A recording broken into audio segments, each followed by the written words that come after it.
Welcome you back to live coverage of the one-a-day Dick Weber Open. Pete Weber just struck there in the fifth, and it has been a struggle since we left you for Bill O'Neill. A spare in the fourth, an open frame in the fifth. This one slipping away from him as Weber leads by 37 to begin the sixth. It got super awkward there with the open frame. It's one thing I didn't expect here at a live event was how awkward it gets if something bad happens. Everybody just kind of like, ooh. Bill O'Neill, he's lost out there on the oil patterns right now, Randy. But Pete Weber is not. Yeah, he really is. It's coming down to the difference of two ball rolls. Pete Weber has much more side rotation than Bill O'Neill. Bill O'Neill's more of an up-the-back guy. And because of the difference in rolls, Pete Weber's bowling ball is reading the oil pattern better than Bill O'Neill's. Oh, we're in ham bone range for Nicky, I Pete hope Weber. you're feeling good. And Pete Weber is bowling with an attitude right now as well, Randy. And I get the feeling that's when he bowls best.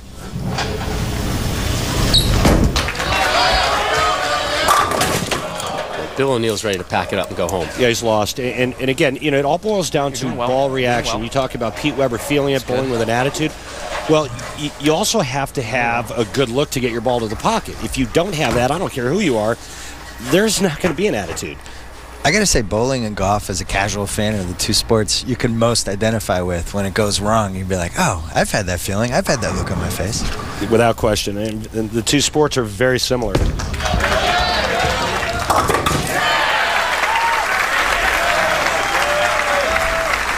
All right, let's take a look again at ball rotation. Now watch the form of Bill O'Neill. Look at his hand and how much up the back he is at release. Very forward, more end over end roll. There's a great shot of it right there. Now watch Pete Weber's hand rotate around the ball at the point of release. See the fingers off to the side? Right there. Now because he has more side rotation, his ball can cover more ground down the lane. That's got a hook now. O'Neill leaves the 10 in the seventh. All right, I got to ask Randy about Pete's sunglasses. What's the advantage of wearing sunglasses during a bowling event? Well, you know, it's bright lights, man. It's a big stage, bright lights, and sometimes there's a glare on the lane. You know, there's oil out on that synthetic lane surface, and for a guy like Pete Weber, he doesn't like to see any glare. He doesn't like the bright lights, and it's something that has been a trademark of his for many, many years. He's been very successful with the sunglasses. How many guys do it? He's the only one. Really? Just let it off your hand. All you gotta do is let it off. Take a look at the other finishers this week. Jack the Ripper Jurek in 8th. Norm Duke in 10th. Here's Pete Weber in the 7th, looking for 4 in a row. Oh.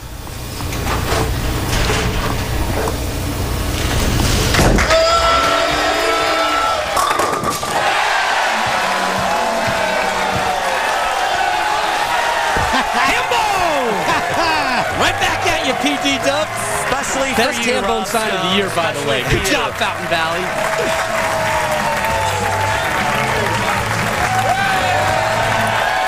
PDW is back, people. He name-dropped Rob, and Rob is bright red, blushing right now with love, on that lane. affection. This is the best day ever. Better move.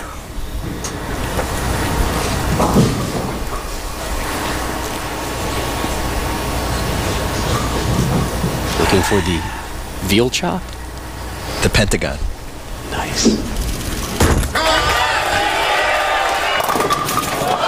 not get 5 in a row there.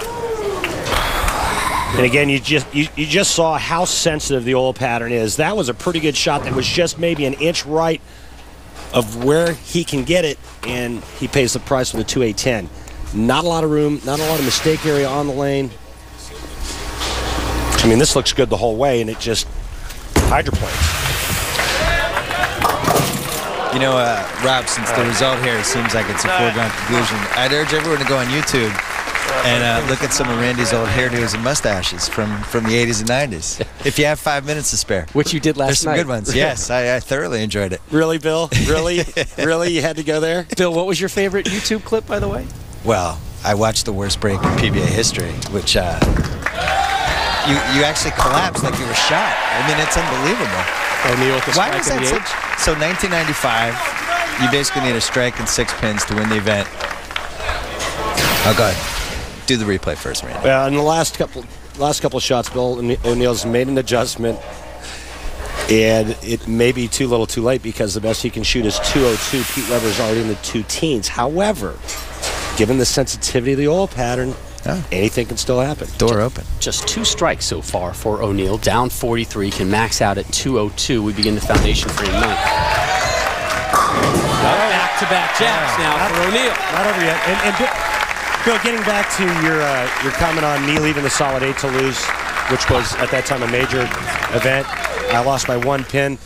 Just so you know, I just got out of therapy. Oh, no. And you had to bring that up. Why was that such a big deal to leave that pin? Is that like the hardest pin to leave? Because in bowling, the solid 8 pin for a right-hander or a solid 9 pin for a left-hander is really considered the only natural tap in bowling.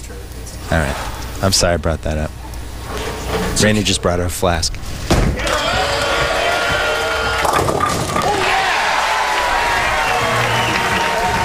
Another strike for PDW. That does it. And here is Pete on what winning this tournament means to him.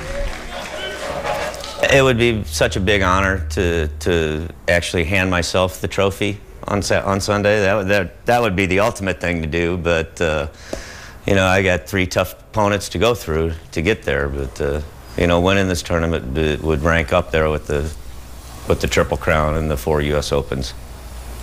PDW needs 9 and 2 balls to advance.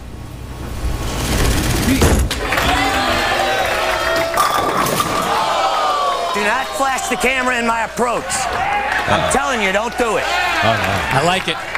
I like this. Oh, boy. You didn't tell me there was going to be violence. She flashes that camera again on my approach.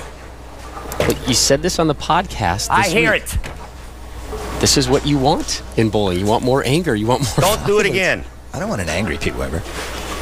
Well, wait a minute. Didn't you say you wanted gambling, fighting, and PEDs? I said, for bowling really to go to the next level, I think it needs to emulate the things that have not worked for other major sports, and those are the 3 things.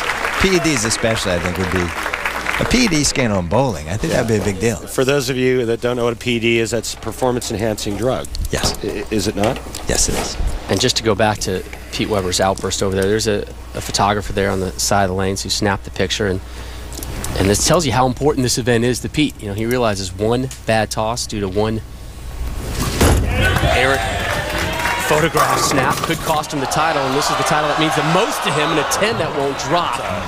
All right, Bill. Well, thanks. But I like seeing Pete with this attitude. You know, it kind of reminds me of old school Pete Weber when he was the vigilante out there. He was the guy wearing the black hat at times. Hey, he doesn't play, man. Don't get in the way of what he's trying to accomplish. I'm afraid to look at him. Well, it sounded like it was her. Divert your eyes. Pete Weber moves on. When we return, a clash of the Titans. Pete Weber taking on Walter Ray Williams Jr. How about that for a matchup this Sunday?